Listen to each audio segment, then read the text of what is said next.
Morning, guys. Welcome to Coffee Chat. Wow, I'll tell you what a difference a day makes, hey?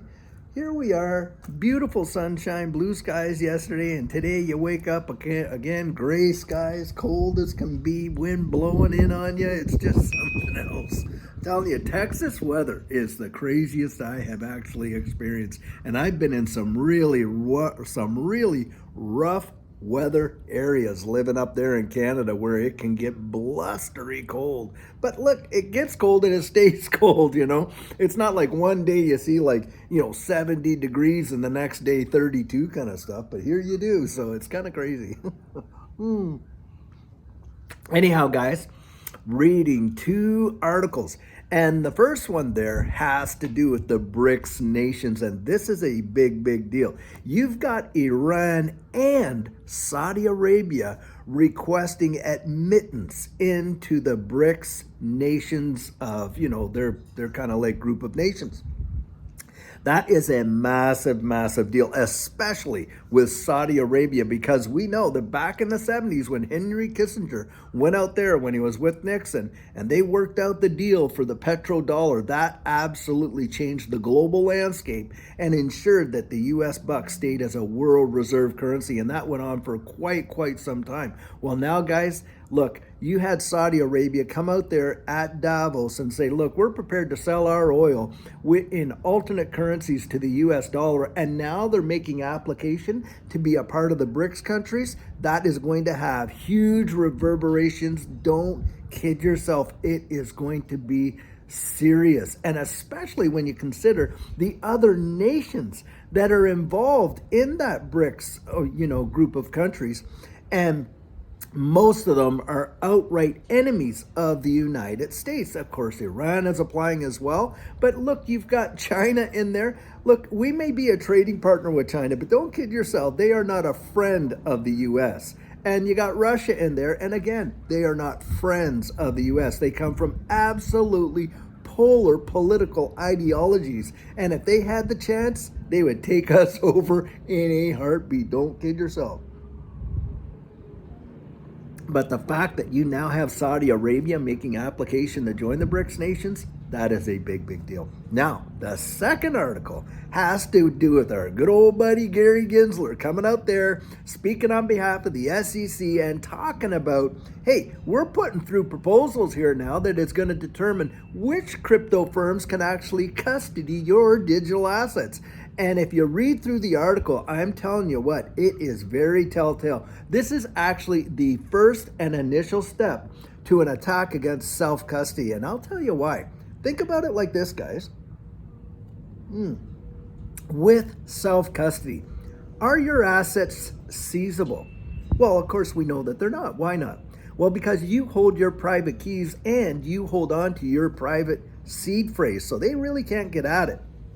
Now, where do you think that's going to have a big impact when you think about things like that? Well, hey, cross-border payments, when you're sending stuff overseas, are you reporting that to FinCEN that you're sending those amounts in lightning fast time like that? Can they control you doing that? Can they stop you from doing that? Well, no, they can't.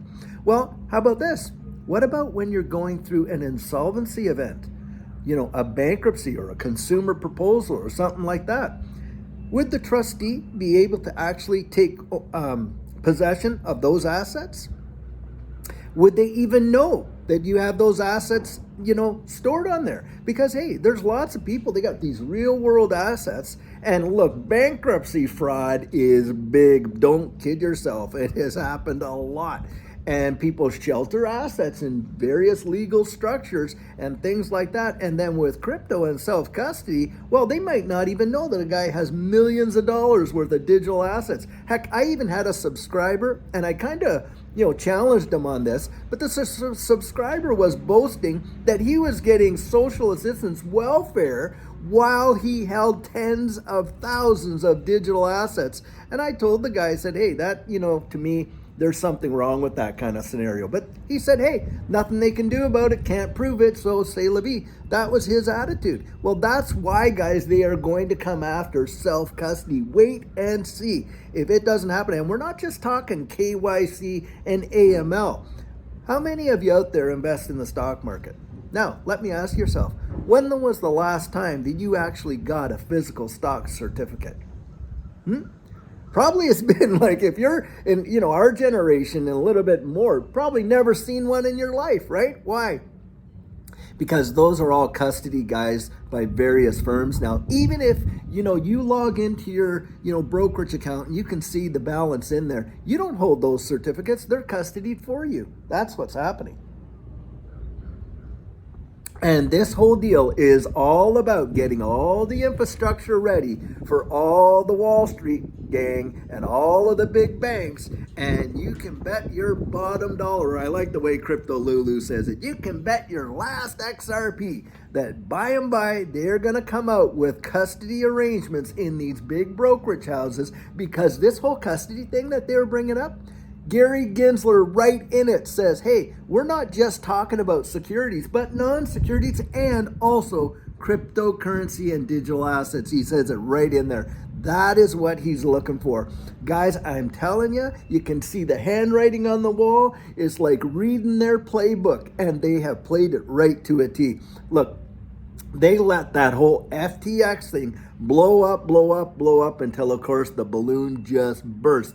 And I don't believe for a second that they did not know what was going on there behind closed doors. Why is that, guys? Well, I was a federal officer for many years, decades, in a regulatory agency in Canada. In fact, it was equivalent to the IRS. And one thing I can tell you is this: these regulatory bodies like the SEC, well, they have investigative officers that go out there and gather intelligence. And why do they do that? To actually, fulfill their mandate to enforce program legislation. Now, having said that, I can almost guarantee, can't absolutely 100%, but 99.99999% sure, I believe wholeheartedly that Gensler had, gotten some information that there was something up with FTX. Yet the guy was out there schmoozing with them and the whole bit. And I think they just let the balloon blow up. Why? Hey, never let a good crisis go to waste, right? That way, when the whole thing blew up, they had a context for all of this heavy-handed enforcement that they wanted to do. Now, that's just what I think. But I'm telling you guys, you can see kind of the narrative that's being played out here, and this whole change with respect to the custody of who's going to get to custody these things and what, investment advisors are going to be able to custody. Wait and see. Not too long before they're going to come after self-custody. Watch and see. Anyway, that's just what I think. Well, guys, I sure hope wherever you are in the world, you're having a fantastic day. I think it's going to be a good one. Hey, look, my brother has a saying. I truly love it. I've said it before. When people wake up and say, oh, I woke up on the wrong side of the bed. He says, well, at least you didn't wake up on the wrong side of the dirt. So, hey, guys, and hey, as you get older, you know how people complain about getting older and that? Well, hey, stop having birthdays and see if you have problems, right? The whole goal in life is to grow old, healthy, and whole, and live the most successful and best life you possibly can. And, of course, to be able to pass down a heritage to your children and to your grandchildren. We're not just talking financial heritage, but, of course, your philosophies in life, your experience, your wisdom, your spiritual inheritance to them. And, boy, I'll tell you what, you've got one. Don't squander it. You really do. Anyway, guys, I hope you have a fantastic day. And until later on, I've got a great video planned for us. Have a good one and take care.